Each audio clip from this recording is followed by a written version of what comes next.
we might just go ahead and get started. It's almost 2:15. I have quite a bit of information to present today, and I want to try to get it into 30 minutes. So can everyone in the back hear me? Yes. All right, awesome. Okay, and you should have picked up a pamphlet and one of these little stress balls. Did everybody get one? If not, feel free to get up and get one. Yeah. You're definitely going to want the pamphlet, and you're going to want to put it in your music bag and have it with you, okay?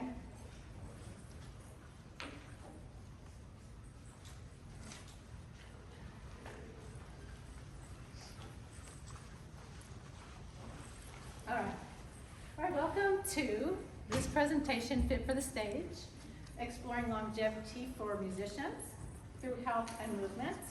My name is Shannon Kiewitt. I am a clarinetist with the President's Zone. Thank you to the President's Zone for sponsoring me to be here. I also hold a Master Trainer certification through International Sports and Sciences Association, and I'm also on your International Clarinet Association Health and Wellness Committee. So this presentation is going to explore the various types of modalities and movements that we can do as clarinetists to help us have longevity in our careers.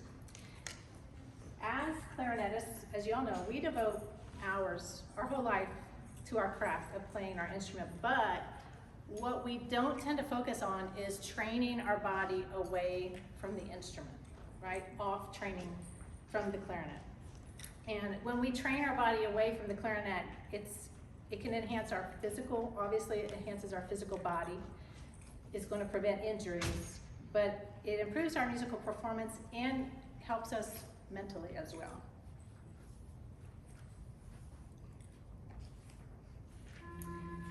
How many of you have had some type of music performance related injury? I mean, look around. I mean, the statistics are staggering. It's like over 80%, I think, probably more than that. And my hope is that by presenting this lecture and having you incorporate these modalities and exercises I'm going to present today, that it's going to help you, it'll contribute to your health as a clarinetist, help you have longevity and keep doing that thing that you love to do.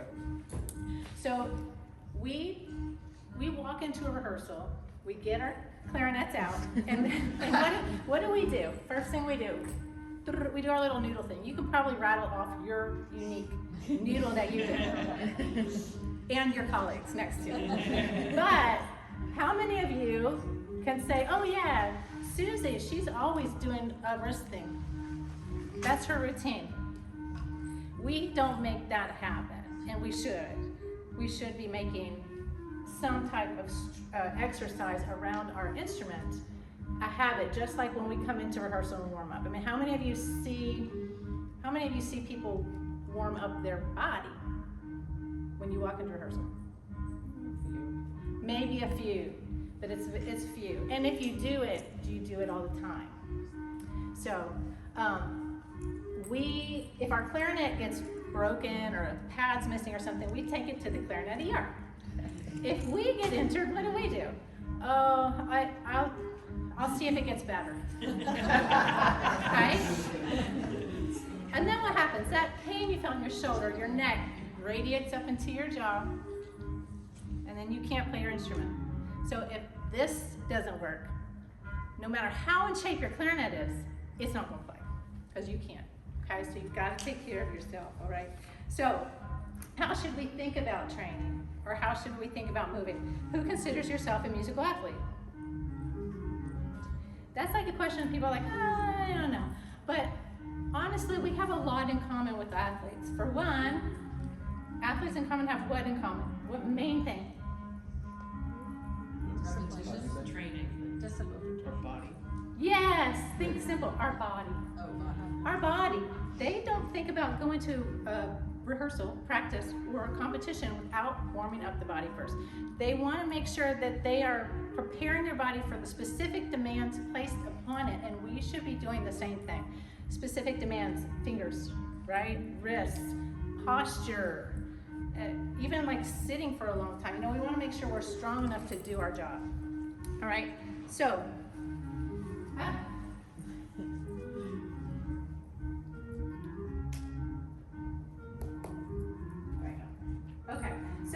should have picked up a a pamphlet. In the pamphlet, there are QR codes. The QR codes lead you to all the modalities and all the exercises in the modalities that I feel are beneficial to us as clarinetists. As clarinetists, you know, we've got imbalances and weaknesses just because of how we hold our instrument, right? So those exercises that I'm going to show you today are specific to clarinetists.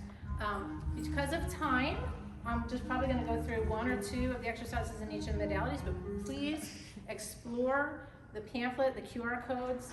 I have videos of myself going through all the exercises, showing you how to do it, and there's a QR that you can print out all the modalities and exercises with written instructions, and you can keep it in your music case. Okay, this is great for students, great for teachers to have on hand. So, let's discuss the exercises you can do. We're going to start with dynamic stretching. So dynamic stretching is a warm-up. It gets blood flow to the muscle.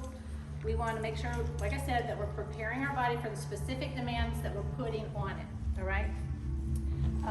Hands, wrists, forearms, it's our most valuable asset. It's what we create with. And I'm going to spend a little bit more time on this segment, okay? When you walked in, you got the squishy ball. This is a simple thing to do that takes 30 seconds to a minute to warm up before you start doing your little unique noodle thing, okay? It's small enough to fit in the bell of your clarinet, so it's there. You just take it and squeeze it. And what does this replicate? The same thing. It's like when you go to the doctor and they're going to draw blood. You're just getting blood flow to your arms, forearms, okay? And probably getting some stretching in your fingers too, right? Very simple thing to do and incorporate.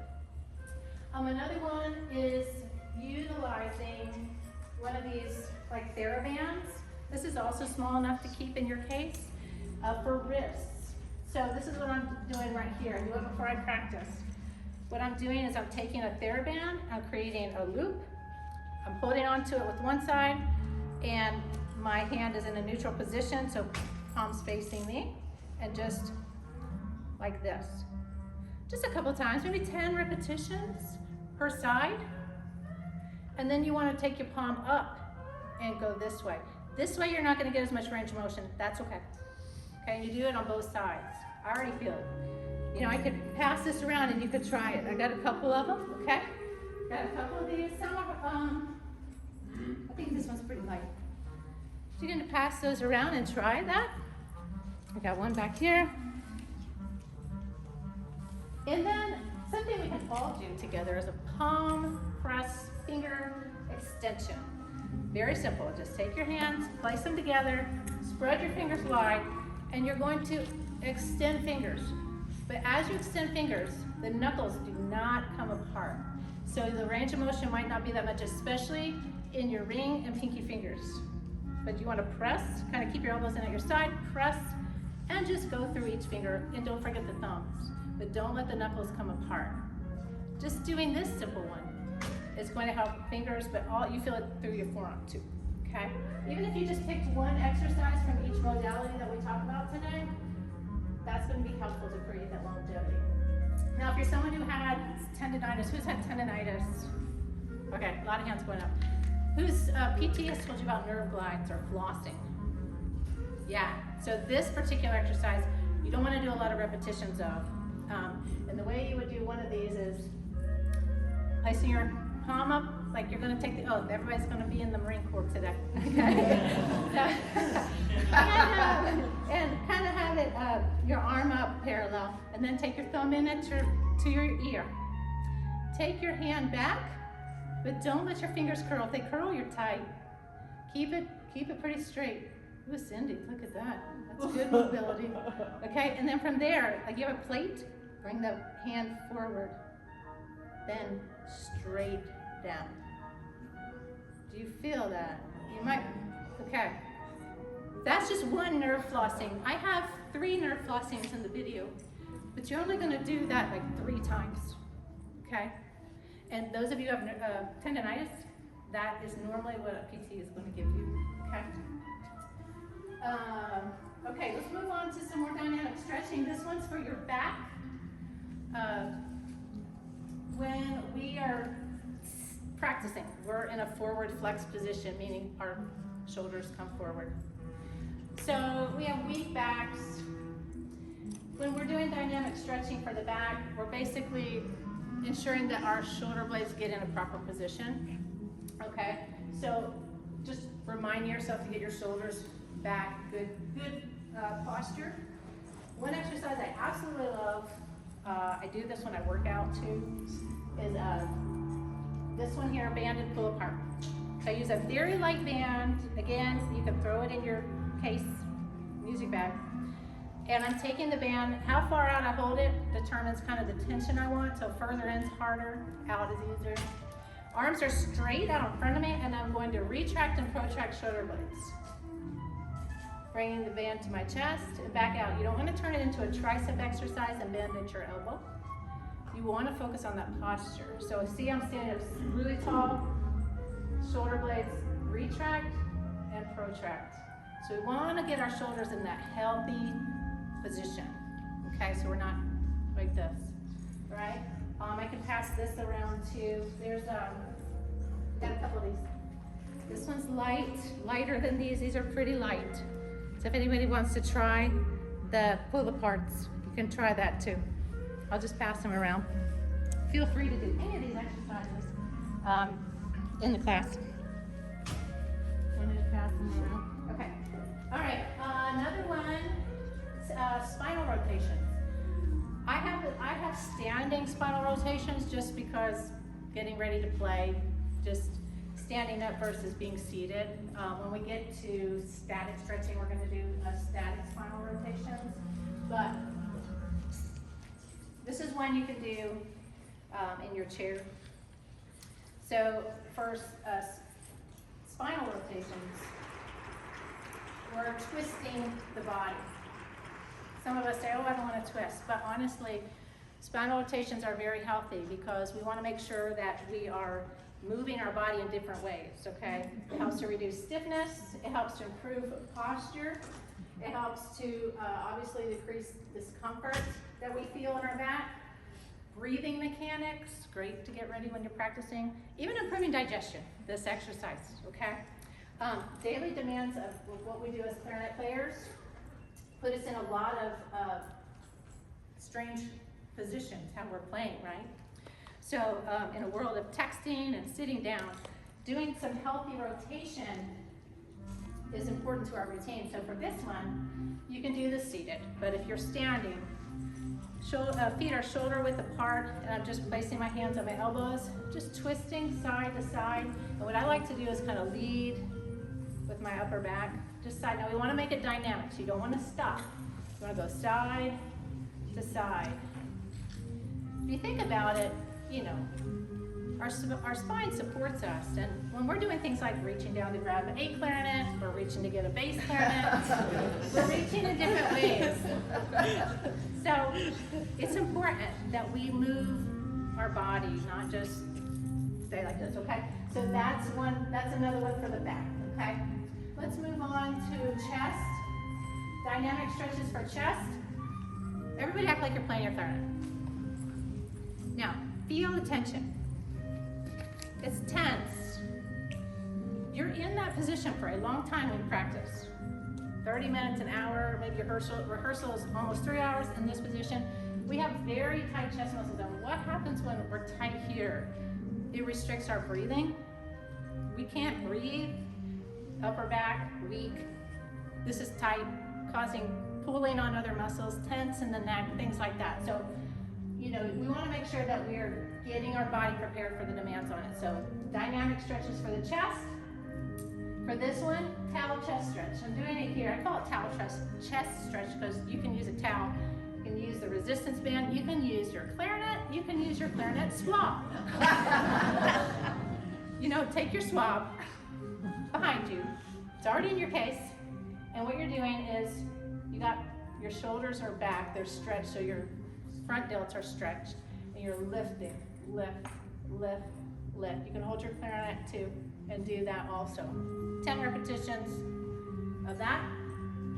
If you're in your practice room, doorway pectoral stretch. Everyone has a door in their practice room. unless you practice outside, and that's great too. But even so, you had to go through a door to get outside. So for this one, in the door frame, I'm gonna take my forearm into the door frame. I'm gonna step forward, and to make this dynamic, I lean in and out, lean in. So when you lean in, you're getting the stretch across here and out. And you can do it both sides and lean in. You probably do it in a corner too, but the door frame works really well. Once you're done with all those dynamic stretches, you're going to feel great. You've prepared your body for practice. And really you only need to pick one from each of those modalities to feel ready to go. All right. Moving on, mobility. So as I walk you through these exercises, we're going from pre-practice exercises you do mid-practice, exercises you do after your practice, and then if we have time, we'll get to exercises you do outside practice. But I know as musicians, we have the most inconsistent routine. It's hard to fit in an exercise. It's hard to fit in time to exercise because it's just such an inconsistent schedule. So attaching these exercises to something you already do, like practice, is one way to build a habit, okay? So moving on to mid-practice, mobility exercises. This is a form of dynamic stretching. It's gonna help the tightness you might feel mid-practice. It's also a great way to refocus, all right? Mobility exercises improve our joint mobility, and our body was meant to move, and I feel like we simply don't move enough. At least we're not moving in such a way where we're keeping our joints flexible and moving through a full range of motion. So mobility is something that's going to really help us have longevity, all right? So exercises for longevity, or exercises for mobility mid-practice is like what I'm doing here, a down dog. And I like this one because we're working wrists all the way to ankles. But other than that, in that position where my head is down, I'm bringing blood flow to my brain and refocusing, recentering, and just getting myself, taking that break mid-practice to get myself in the right place to create even more, to get more done. Another exercise would be the thoracic extensions. So thoracic, we're talking about the back, and this is an area where a lot of us are really tight, and you can do this from your chair or from a foam roller. I like to do it from a chair just because mid-practice, everybody, when you're in your chair, you probably already do this, maybe you don't even realize it's a thoracic extension. Sitting in your chair and going like this, right? These chairs, you need another, if you're really tall, it's gonna work. Because you want your upper back, you wanna be able to go over the top of it. So if you're short like me, these chairs are a little not the way to do it. But if I was sitting on a cushion or something, what I would do here, so I have my fingertips behind my head, bring my elbows in. I don't want to crunch, but I want my elbows up, and I want to act like they're pencil tops or pen tops. I'm going to draw a line and come back. And breathe into it. But what you want to be aware of doing that is that your rib cage doesn't jet out. So as you're doing it, you want to try to keep your rib cage down. Go back. Because if you let the rib cage come out, now you're rounding at the lower back. So just be aware that you're keeping the rib cage down. I go into detail on that in the QR codes and the videos. Okay, but I really love that one. I love that stretch. We're gonna get to that also in the static stretches also at the end.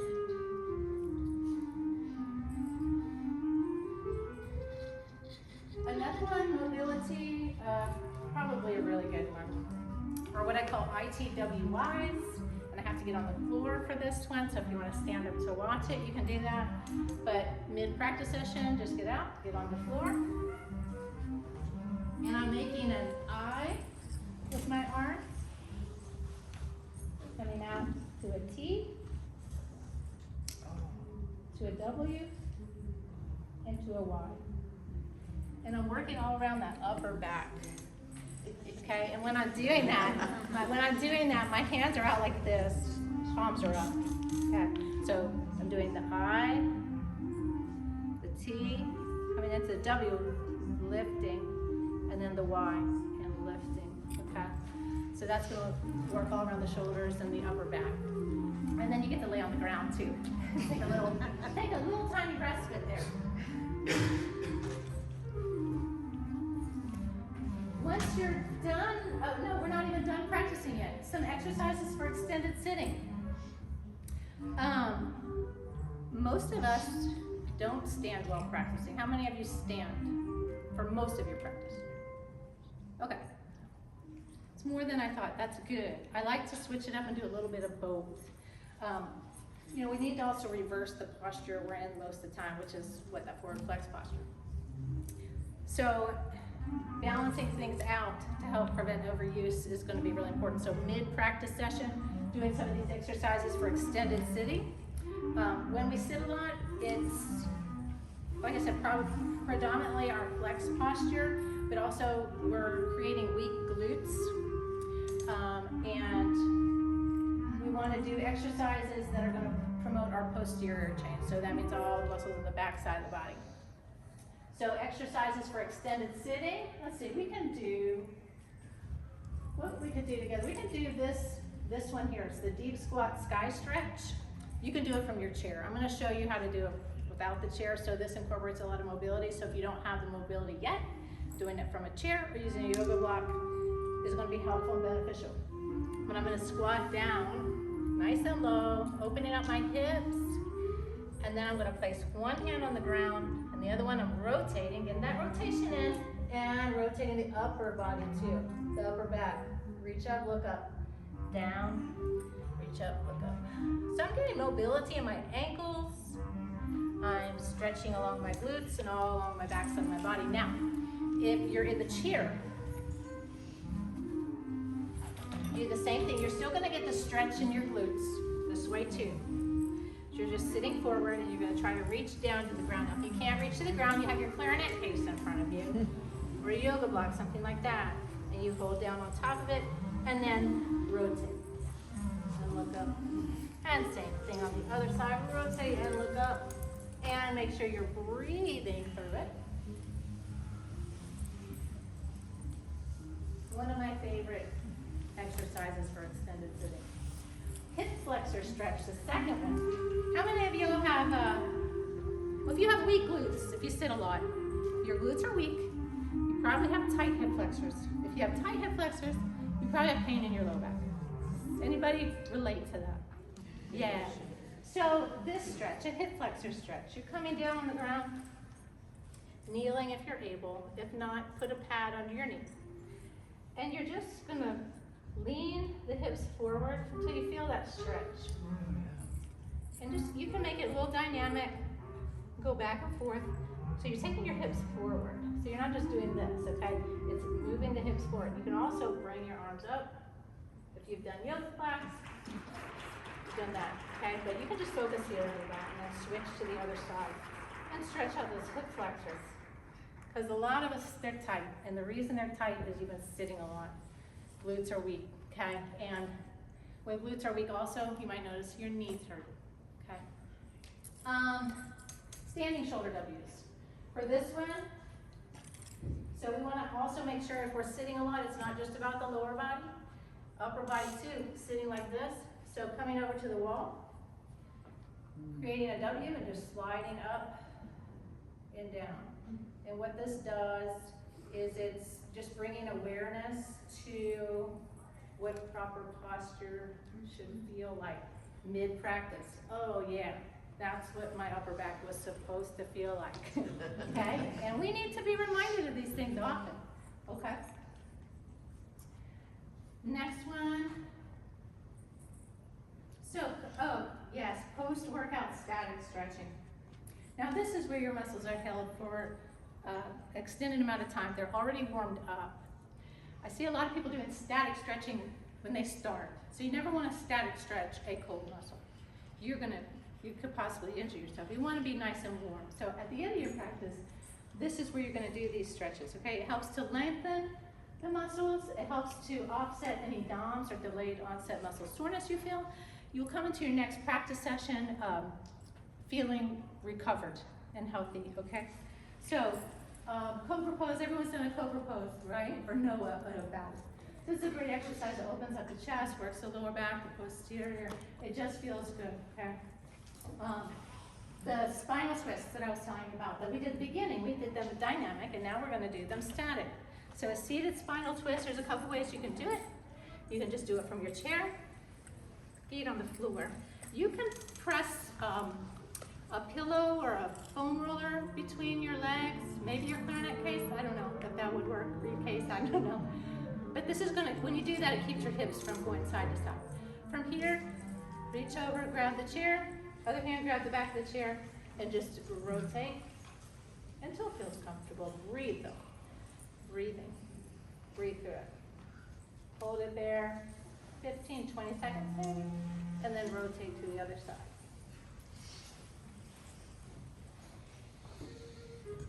If you have the mobility, you can do these from a figure 4 cross leg on the ground and get even more of a stretch through your hips and glutes.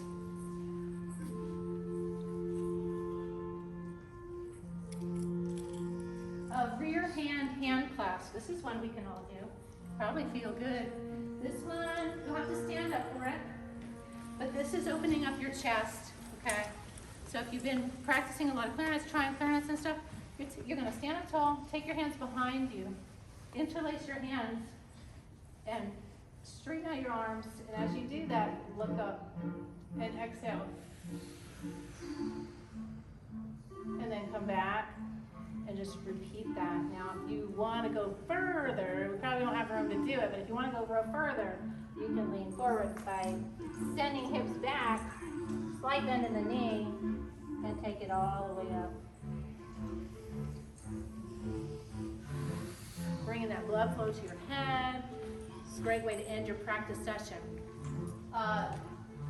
Child's pose is probably a favorite one for your last thing that you do when you're practicing, when you finish practicing.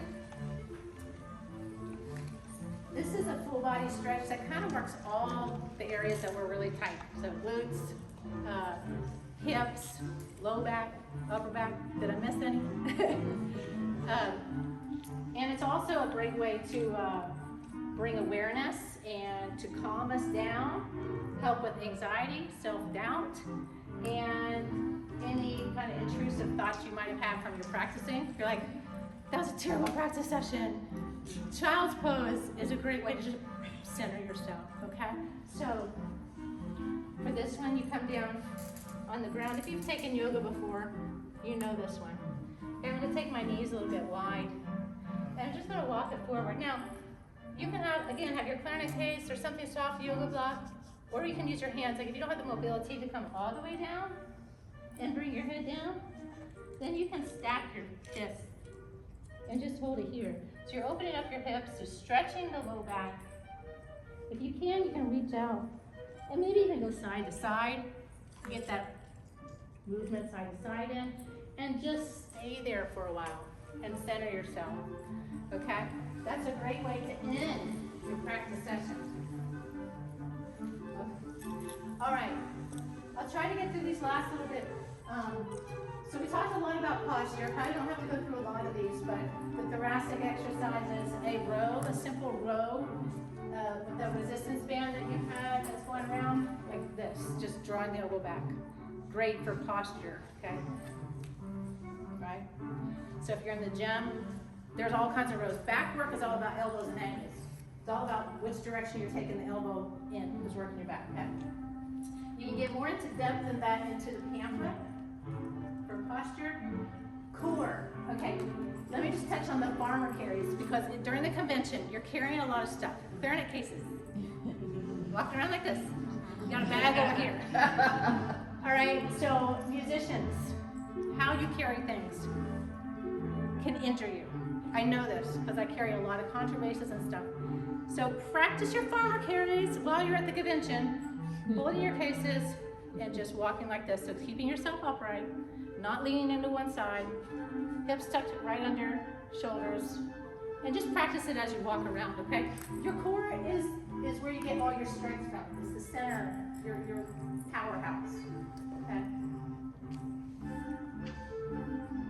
Strength training exercises, I walk you through all the exercises you can incorporate into your strength training, or you can do all of these as a workout.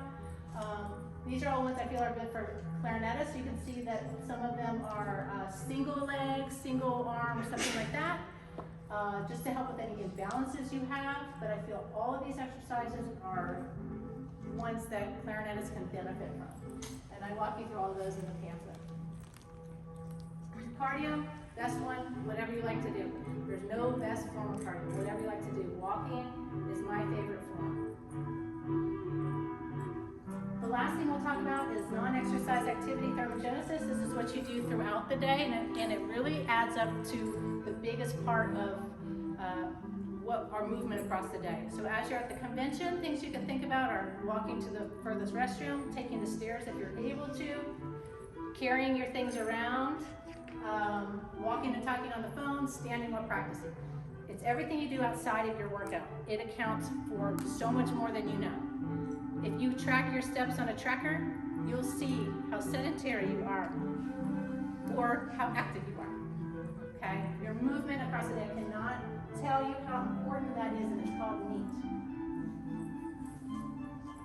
And I think we know why all this matters. All right. So you have the resources that you can take with you.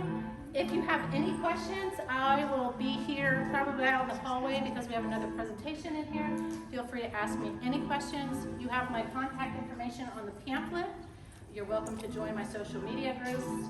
And I hope that these exercises and modalities will help you have longevity in your clarinet careers. Thank you. Thank you.